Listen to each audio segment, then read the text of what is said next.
മാതൃഭാഷയുടെ പ്രാധാന്യത്തെക്കുറിച്ചും അതിൻ്റെ അഭാവം സൃഷ്ടിക്കുന്ന സാംസ്കാരിക ശൂന്യതയെക്കുറിച്ചും ശക്തമായ ഉൾക്കാഴ്ചകൾ ഈ ലേഖനത്തിൽ പങ്കുവെക്കുന്നു.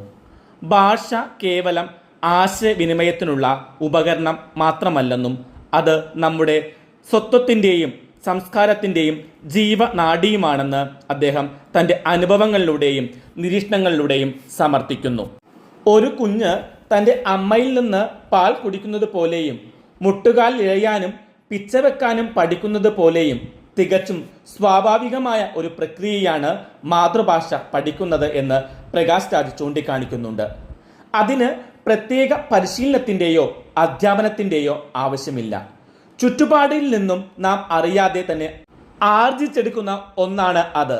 അതുകൊണ്ട് തന്നെ മാതൃഭാഷ എന്നത് നാം ശ്വസിക്കുന്ന വായു, കഴിക്കുന്ന ആഹാരം, സിരകളിലോടുന്ന രക്തം എന്നിവ പോലെ നമ്മുടെ അസ്തിത്വത്തിൻ്റെ അവിഭാജ്യ ഘടകമാണ്.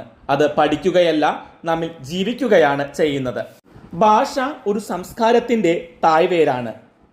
അത് ഒരു ജനതയുടെ കഥകളും പാട്ടുകളും പഴഞ്ചൊല്ലുകളും അറിവുകളും തലമുറയിലേക്ക് പകരുന്നത് ഭാഷയിലൂടെയാണ്.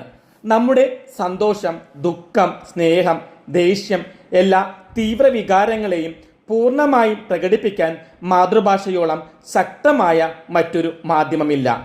ഹൃദയത്തിൽ നിന്ന് വരുന്ന വാക്കുകൾക്ക് അതിൻ്റെതായ ഊഷ്മളതയും സത്യസന്ധതയുമുണ്ട്.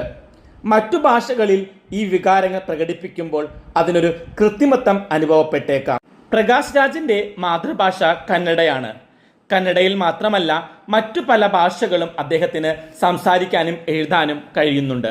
പക്ഷേ എത്ര ഭാഷ പഠിച്ചാലും മാതൃഭാഷയ്ക്ക് താഴെ മാത്രമേ അദ്ദേഹം അവയെല്ലാം സ്ഥാനം കൊടുക്കുന്നുള്ളൂ. ഇന്നത്തെ തലമുറയ്ക്ക് മാതൃഭാഷയുടെ മഹത്വം അറിയില്ല. ഭാഷ നമ്മുടെ ആവിഷ്കാരത്തിൻ്റെ രൂപമാണ്. നമ്മുടെ മാതൃഭാഷ നാം ശുദ്ധമായി തന്നെ സംസാരിക്കുകയാണ് വേണ്ടത്. ഭാഷ കേവലം പദബന്ധമല്ല. ഭാഷ ഓരോ നാട്ടിലെയും സംസ്കാരവുമായി ബന്ധപ്പെട്ടിരിക്കുന്നു. അതുകൊണ്ട് തന്നെയാണ് ഒരു ഭാഷ പഠിക്കുക എന്നാൽ ആ ജനതയുടെ സംസ്കാരത്തെ അറിയുക എന്നുകൂടിയാണ് അർത്ഥമാക്കുന്നത്. പ്രകാശ് രാജിൻ്റെ അഭിപ്രായത്തിൽ മാതൃഭാഷ നമ്മുടെ ചിന്തയുടെയും വികാരത്തിൻ്റെയും സംസ്കാരത്തിൻ്റെയും ജീവനദിയാണ്. എത്ര ഭാഷ വേണമെങ്കിലും ആവശ്യാനുസരണം നമുക്ക് പഠിക്കാം. പക്ഷേ മാതൃഭാഷ വ്യക്തമായി എഴുതാനും വായിക്കാനും നമുക്ക് കഴിയണം. ആശയവിനിമയത്തിനുള്ള മാധ്യമം മാത്രമല്ല ഭാഷ. ഒരു സംസ്കാരത്തിൻ്റെ പ്രകാശം ഭാഷയിലുണ്ട്. മാതൃഭാഷയെ മാറ്റി നിർത്തുമ്പോൾ സംസ്കാരത്തിൻ്റെ ആകാശമാണ് നമുക്ക് നഷ്ടമാകുന്നത്.